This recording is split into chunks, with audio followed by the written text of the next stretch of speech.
to support You were NRM? aspiring on the NRM ticket. I didn't go to in Kamufu. I came an independent. But still, if you want to fight your enemy, you must come closer to that enemy, such that you understand exactly what this person does, such that you get all the tricks and all the styles that you can use to make sure that you put him down. So I had to come to them. For them, they thought I'm with them. You were a mole. I was not with them. I was a mole. Okay. Many people out there have actually speculated on something like connecting you to being a proxy of President Museveni out there to confuse the voters. You being Robert and another Robert on the other side. You've heard this, haven't you? I've heard, but that is propaganda. You know, politics, in Uganda here, we don't have mature politics. And people think that for you to fight government, you must come out and abuse President Yoweri Kaguta Museveni. You must come and abuse Honorable Robert Kyagulanyi, such that you just abuse them. You don't talk what you are going to do for the country. Now, I'm not that. I was not raised like that. Me, my role is to come, I go to people, I tell them what I'm expecting to do for them, because I've traveled to different countries. I've seen where those countries are. I've seen what they have done, and I believe that those are the points and those are the things that I have to explain Ugandans, that I'm going to do this and this. I don't have to fight Museveni. I don't have to abuse him. No way. Why should I? I don't have to fight with Honorable Kyagulanyi. Actually, last 2 weeks I was talking to him, Honorable Kyagulanyi Sentamu, and I told him, I'm not fighting you. We are only fighting Yoweri Kaguta Museveni. Do this. In the initial days of your campaigns, you were stuck. You had no money. Yes. And you could not go around the country. How did the money surface? It has not. No, we had a budget. I was not. But you were not moving. You were not campaigning. I explained that because when I went to Mityana in my first rally, it was my first rally. I came back when I'm weak. I was a bit sick, so I had to rest a bit, but I resumed. Okay. Yes, because we had as a party, I'm on national. Candidate Kasivante, let's go into the realities of what you exactly want to do.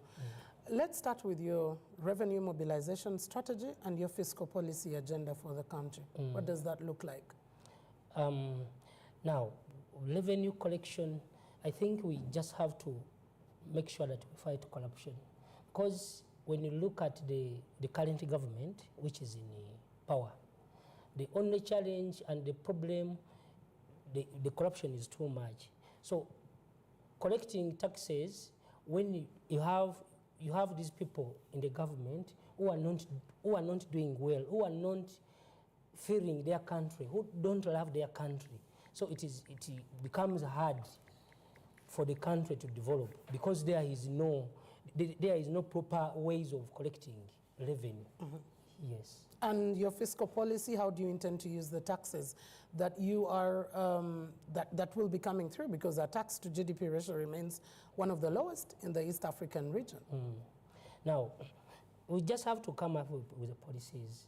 And when you come up with those policies, you have to compare. You have to look at other countries, what are they doing, and you have to make sure that the integration, the relationship between you and other countries is stable and is very good.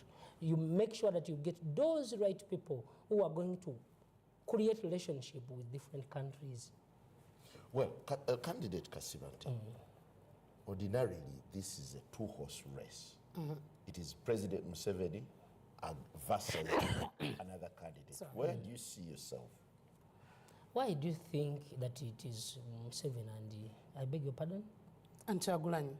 Why do you think Museveni and Kyagulanyi? For now, it's been billed as a Museveni versus Kyagulanyi. No, those are let me tell you. When you look at the rallies of Mwami Museveni and when you look at the rallies of Mwami Kyagulanyi, they leave Kampala with a crowd of people.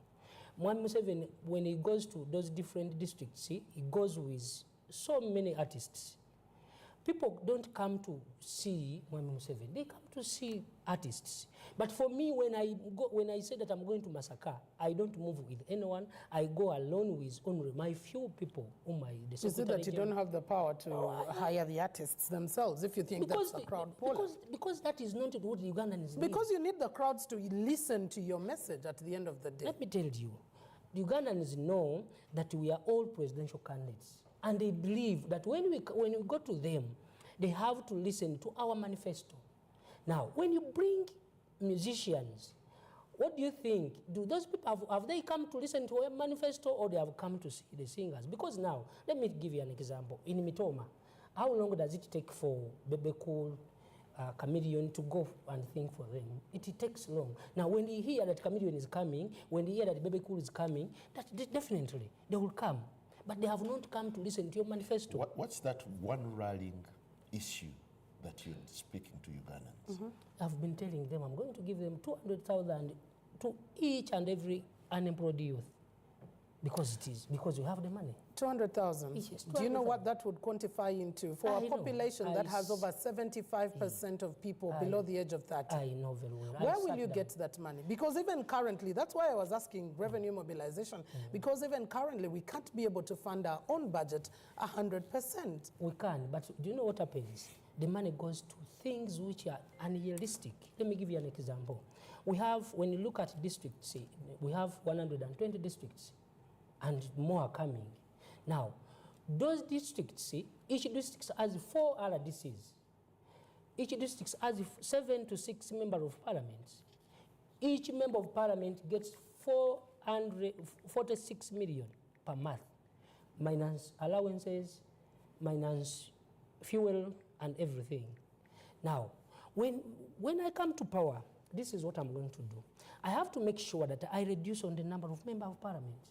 At least each district, 1 member of parliament, meaning that that money will come back to the treasury. Then, when I go to the government, what is the purpose of the RDCs?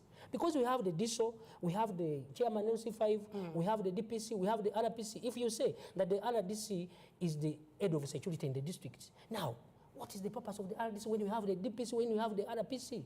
Now, all that money they are taking, because if we have 4 RDCs in one district, if each RDC gets 2.5, plus he has a car, he's using the fuel, he's having a bodyguard. Now, all that money goes to those people. We can bring that money. Let me give you an example. The government has brought the issue of PDM. PDM is not that, it is not a bad project. But now, you are putting this money in the parish, as they are saying. The only people who can access that money, these are the people who have businesses already. Those are the people who have the idea to go to the parish and manage to get that money. Now, me, I'm saying, this money, I'll abolish the PDM, I'll chase away the RDCs. I'm going to make sure that this constitution, we amend it seriously, because now it is favoring few people. Now, all this money will come, and I give it to the youth who are unemployed. Candidate Kasvante, how many districts did you say Uganda has currently? 120. It actually has 146 districts, and those could grow up to 50 if we had like Soko, Mulanda. Why do you think you need more districts when currently our cost of public administration is over 7.4 trillion, at least as per the last financial year budget? And this is what we keep complaining about. We want a lean government. You're talking about increasing number of districts. No, I said, I've not said of increasing the districts. I said I'm going to chase the RDCs because we have many of them. I'm going to make sure that in each district at least we have only 1 member of parliament, because they are enough.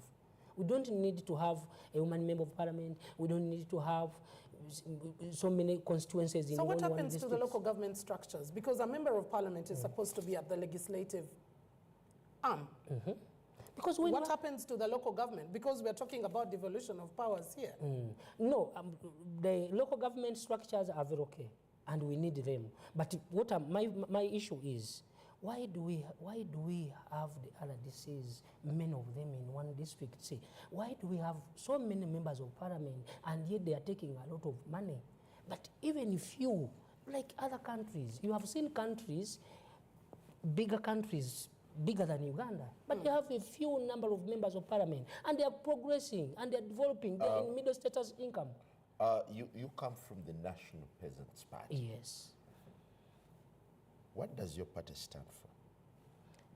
It stands for peasants, the people down there, and we are trying to see that the peasants, they can also enjoy their country.